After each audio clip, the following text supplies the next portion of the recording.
Hey everyone, it's Peek. Welcome back to the channel and welcome back to another Pokemon Unite video. I just want to start off by saying thank you all so much for the crazy support. Like, it's actually been insane, unbelievable, indescribable. Like, seriously, I've been blown away by the support on my videos and all the new subscribers to the channel. Like, welcome to all of you. I hope you enjoy your stay here. I'm really trying to build a community of inclusiveness and competitiveness at the same time, where people can come to learn the game in a fun and chill environment. So that's kind of what we're going for here. If that's you, subscribe to the channel. I'm putting out a daily Pokemon Unite video every single day. That's what daily means. So yeah. Today, I'm actually going to give you a tier list, my updated thoughts on, like, what are the best Pokemon now that I've played a lot of the release build or the release patch of Pokemon Unite, and kind of just my thoughts there, right? So that's kind of what we're going to go over today. Hopefully, this helps you guys decide kind of what Pokemon you want to buy next. If you know, are at like 10,000, 8,000, 6,000 coins, and you're like, I really don't know, like, who I should learn next. I'm going to tell you, like, what are the strongest picks right now, and which Pokemon you may want to just, like, not bother getting currently, unless they're your favorites, of course. Like, it really comes down to, like, in this game, I even removed, like, a D tier on this tier list, because I really don't think anyone falls into a D tier, and even really, like, a C tier, to be honest, but some Pokemon had to go there because I didn't want to just stuff a bunch in A and B, if that makes sense. So I tried to be pretty fair here, and I think this gives a good idea of, like, what is strongest right now. This is, of course, the release build, so things could change in the future, but for now, as of, you know, the 23rd of July, 2021, this is my thought on what's strongest right now. So just gonna dive right into it for you guys. So, you know, Clefable, we did see her in the announcement trailer 13 months ago, in the announcement gameplay that they actually showed. So we know that Clefable, like, at one point was in the game. I'm not sure if she's ever coming back, just because maybe, like, too similar to Wigglytuff, not sure, but yeah. And another one that's not available currently but will be available in the future is Gardevoir, and also Blastoise falls in this category. I will tell you that Gardevoir and Blastoise are absolutely insane.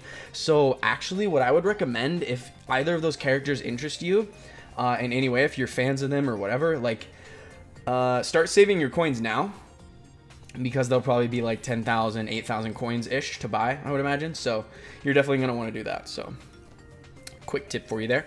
Pikachu. So I'm going to put Pikachu in A, actually, because, like, I really don't think you should underestimate the fact that a ranged attacker is able to stun a group of targets with Thunder. Is it Thunderbolt? Yeah, I believe it's Thunderbolt, actually, which stuns. I'm not actually positive which it is, but anyway, you get the gist. A ground-targeted AoE stun from range, or, you know, like, a move that doesn't miss, that locks down targets and knocks them up in the form of Volt Tackle, as well as just Electro Ball being a crazy good move, and it definitely got buffed a little bit with this release patch, because, you know, I think they kind of wanted to make Pikachu, like, really strong and feel really good to play, which, you know, come on, it's Pokemon game, it's Pikachu, like, that's what people want, right? They want to play Pikachu, they want to play the Charizards, stuff like that. So of course they would make Pikachu strong, and that's why it falls in A tier. I don't think it's S, but it's a really strong contender in the A tier. Electro Ball is crazy. Like, you should always go Electro Ball. Don't bother going Thunderbolt. I don't recall which is named the ground targeted one, but Electro Ball is just so good. Like, it can't miss, meaning that, like, if you target someone with it, it's going to travel all the way wherever they go to. Even if they, like, eject button away from you or dash away from you, it's still going to hit them. That's the crazy thing about Pikachu. And Electro Ball also does bonus damage to low health enemy targets. So if you're playing Pikachu, make sure you're aiming for the people that have the lowest HP, because Electro Ball will just devastate them. It does like 1.6, 1.8k damage, like, on near the end of the game. It's just crazy. So yeah, Wigglytuff, I'm gonna put an A as well. I really think Wigglytuff is very impactful in the hands of a, like, knowledgeable player with it, because, like, the thing about Wigglytuff is it doesn't scale super well. It kind of falls off in terms of defenses and HP compared to for example, Snorlax, in terms of defenders near the end of the game. However, like, the amount of support and just sustain that you can get from Wigglytuff's Unite move is crazy. So what Wigglytuff's Unite move does, and you would always go Buddy Barrier on Wigglytuff, by the way, like it's a must-take item. That just gives shield to you, gives shield to your allies when you use your Unite move. So super good item. Definitely build it up if you're playing any sort of supported tank character, and even like some damage dealers will take it. Like I'm sometimes taking it on a Greninja, for example. So yeah. Anyway, little shout out to the Buddy Barrier there, of course. So yeah, like Wigglytuff. Its passive like charms opponents that are in its proximity. A really decent counter to Zera Aura is just running a Wigglytuff and, you know, running Sing. That way, like, if Zera Aura engages, like, it's just gonna fall asleep. Your team blows Zera Aura up. Zera Aura has super low health. So Wigglytuff is like a counter engage support. And it's, yeah, like I was mentioning, I didn't actually finish this thought. Its Unite move, super powerful. It gives you the Unstoppable status and also a ton of shield. And what the Unstoppable status does is it just means you cannot be crowd controlled. You cannot be affected by what this game calls hindrances, but in most other MOBAs, it would just be called crowd control, or CC for short.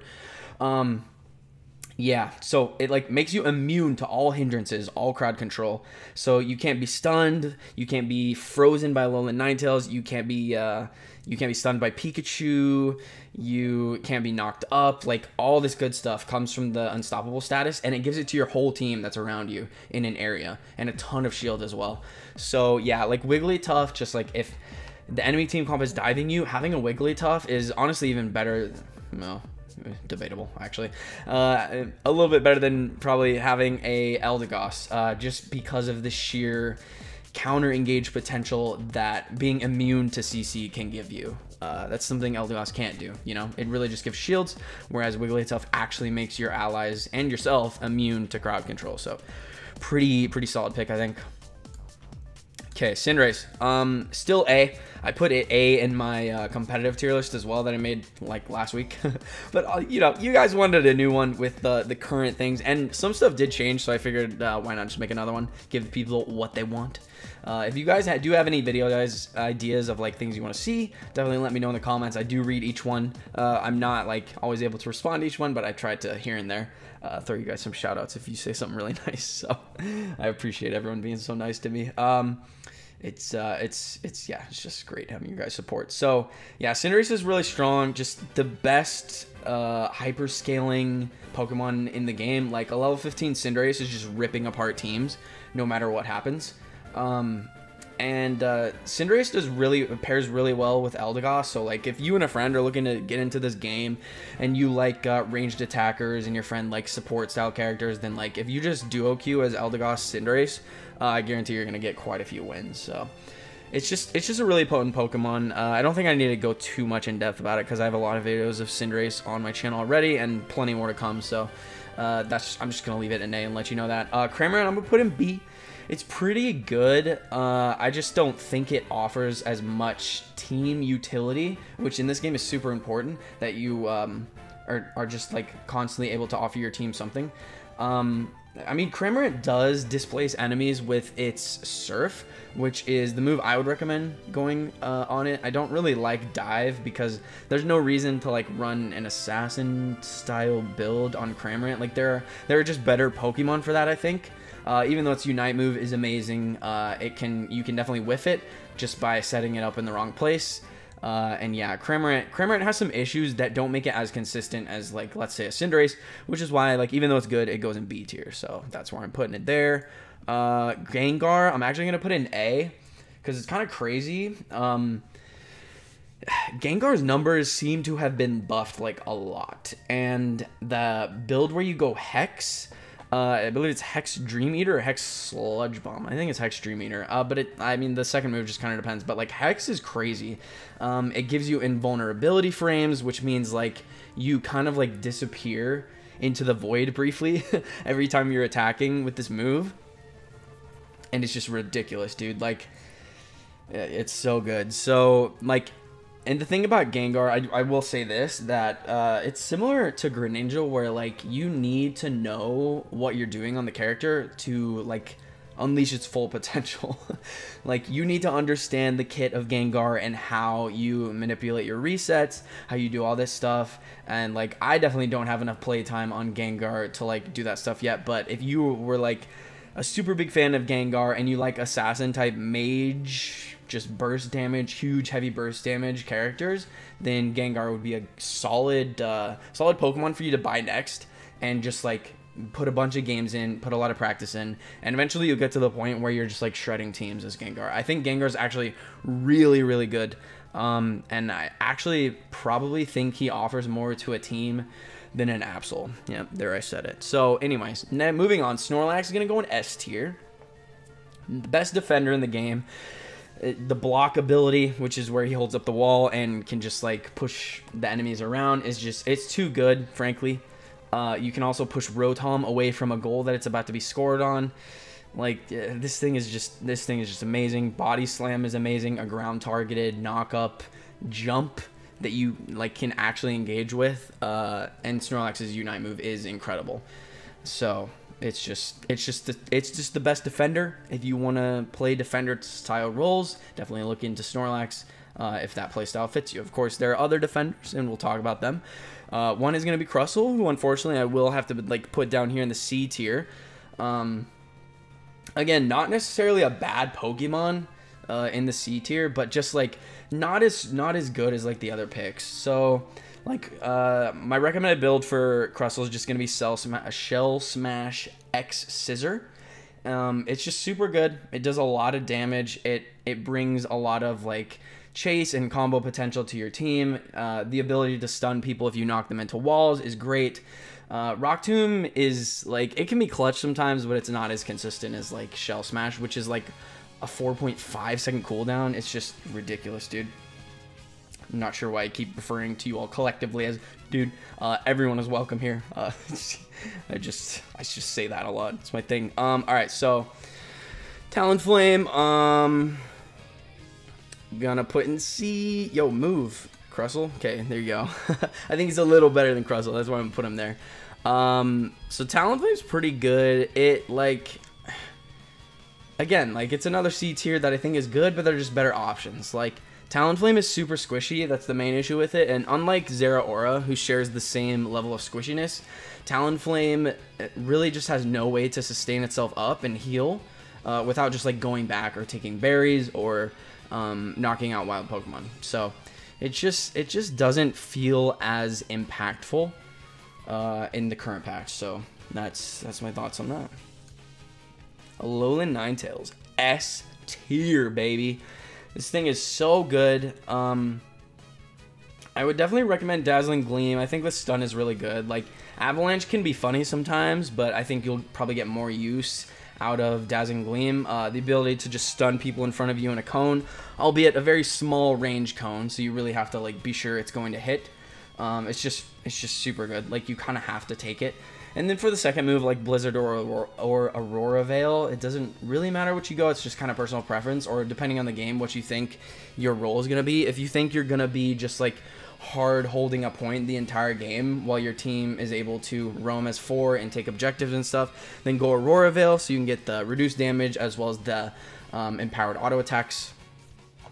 And also reduce damage for your team, you know, by the way, on Aurora Veil. It doesn't give everyone empowered auto attacks, though. If it did, this would literally be broken. I kind of wish it did, though. It would be pretty fun if everyone just had, like, constant empowered autos when they were in the Aurora Veil. So,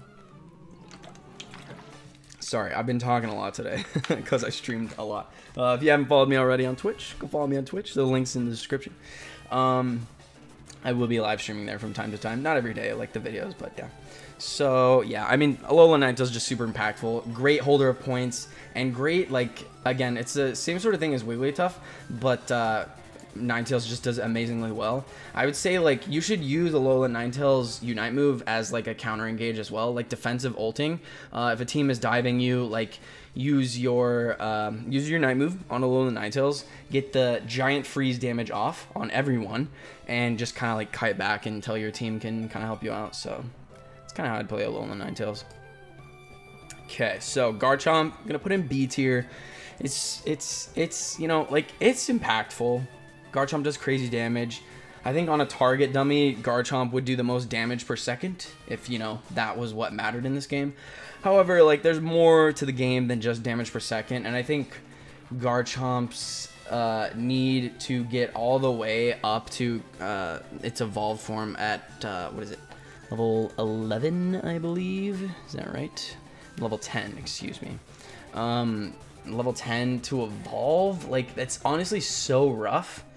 It's just, it's really tough to justify taking it when there is Lucario in the game. Who, I guess, you know, by the way, since we're just here, I might as well let you guys know that Lucario is, in my opinion, the best Pokemon in the game.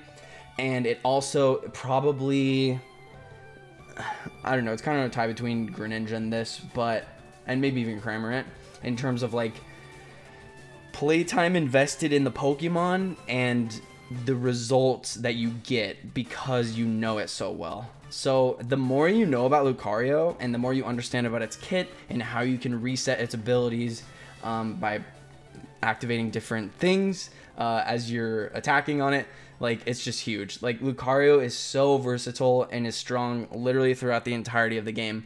I really don't think there's a better all-rounder than Lucario. Like, it's just crazy good. So yeah. Moving on here. Another S tier, Eldegoss. I do think Eldegoss is the best support right now, and I think, like, most teams that have it are at a significant advantage to those that don't.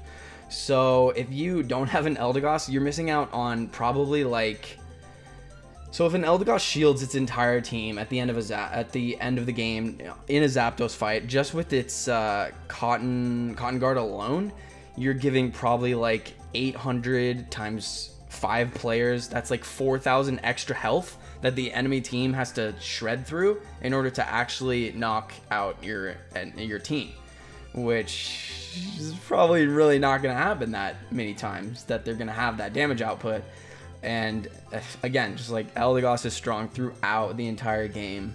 It's just a crazy pick. The shields, the sustain, the healing, or the speed up, depending on which skill 1 you go, is just, you really can't, you can't have a meta team comp without an Eldegoss. You just can't. So that is why they're going there.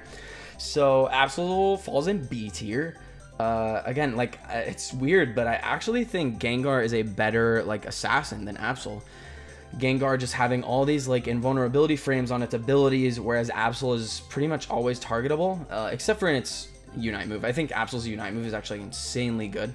Again, one of those, like, counter engage Unite moves, or you can also use it to, like, engage. It's kind of either or. I think it's incredibly powerful. So yeah, I mean, you guys can, I mean, eventually I'll have some Absol gameplay on my channel as well, so you'll look at that when that comes, or just, you know, look up Absol or play it yourself.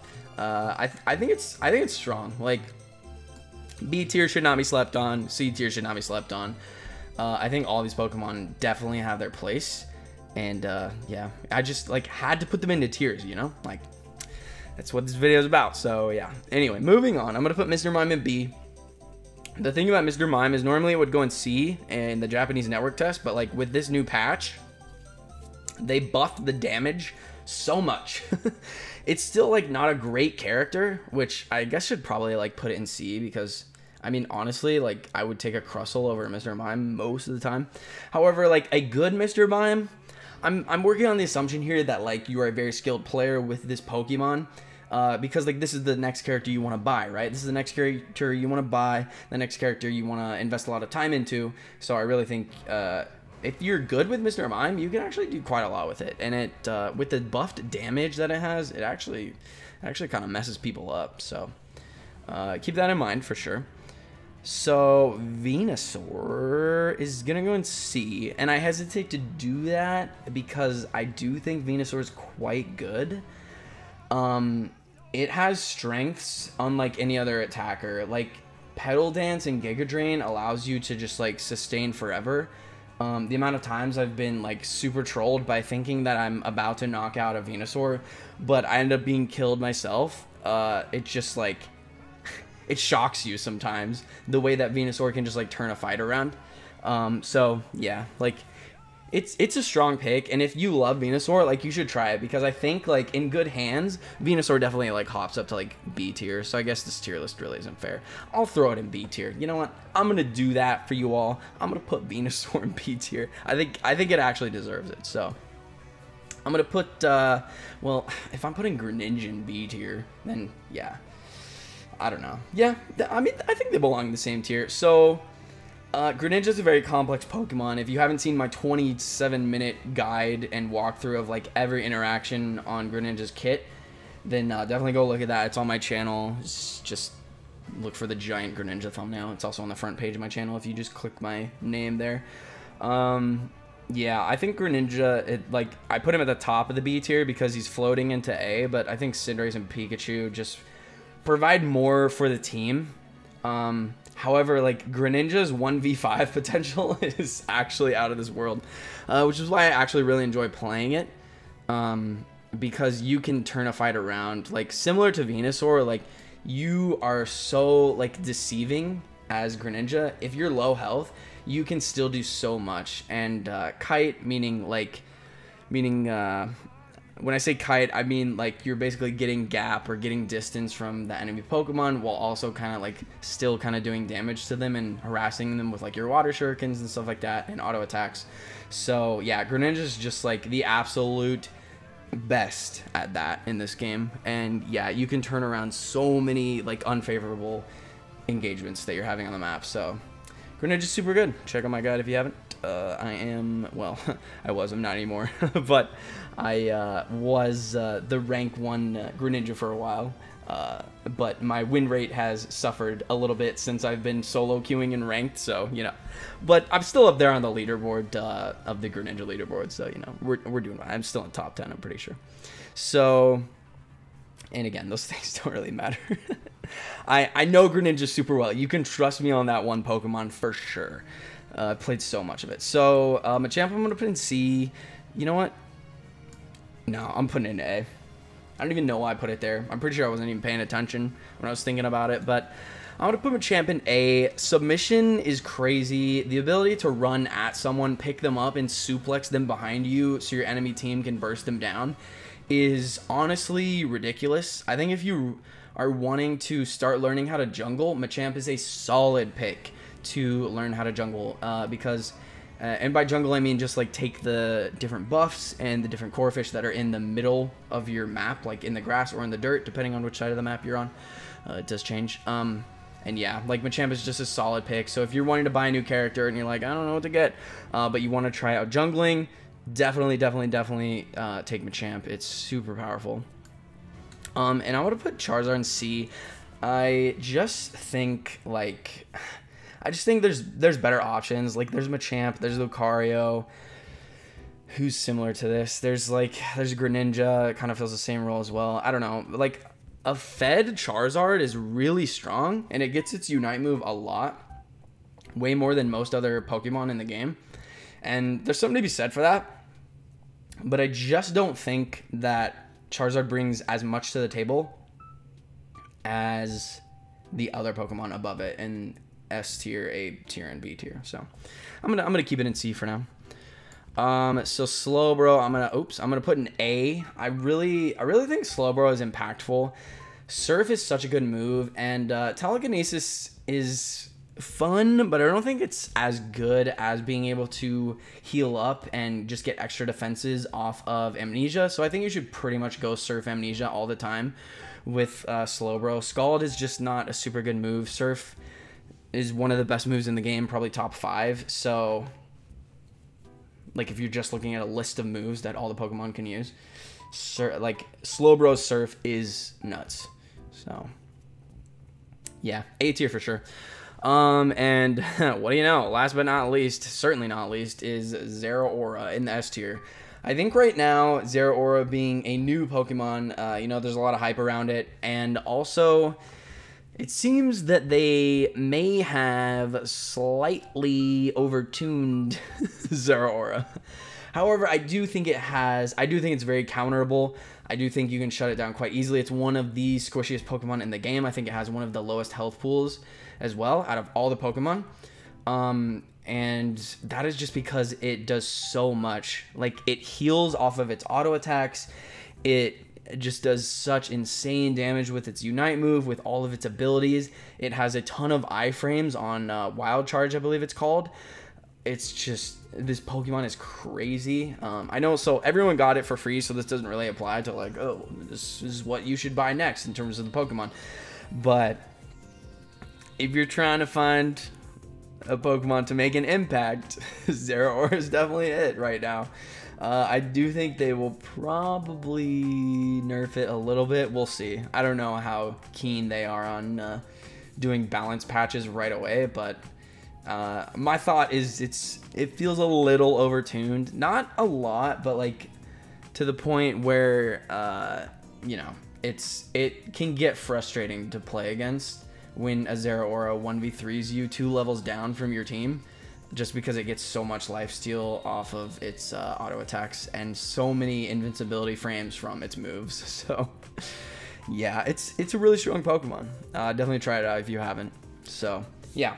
Anyway, that's what I think in terms of like which Pokemon you should buy next, which Pokemon are the best right now, which ones you should consider like trying to become an expert at. I think these are definitely the most rewarding to people who are trying to really just up their game in Unite. A tier is super good, B tier is solid, C tier maybe not so much, but if you like these Pokemon, go ahead and try them. I don't think there's anything wrong with that. Like, you can be super good with Charizard, Crustle, and Talonflame, and Venusaur, and like all these, and you know, you'll be more impactful than someone who's not so good at the character they're playing. So that's my take on the tier list right now. So hopefully you guys enjoyed this. If you did, let me know down below in the comments. Leave a like on the video and share it with a friend who's like wondering, you know, which Pokemon they should buy next. Would probably help them out as well. And would love to have more people joining the community. It's just been crazy, the growth you all have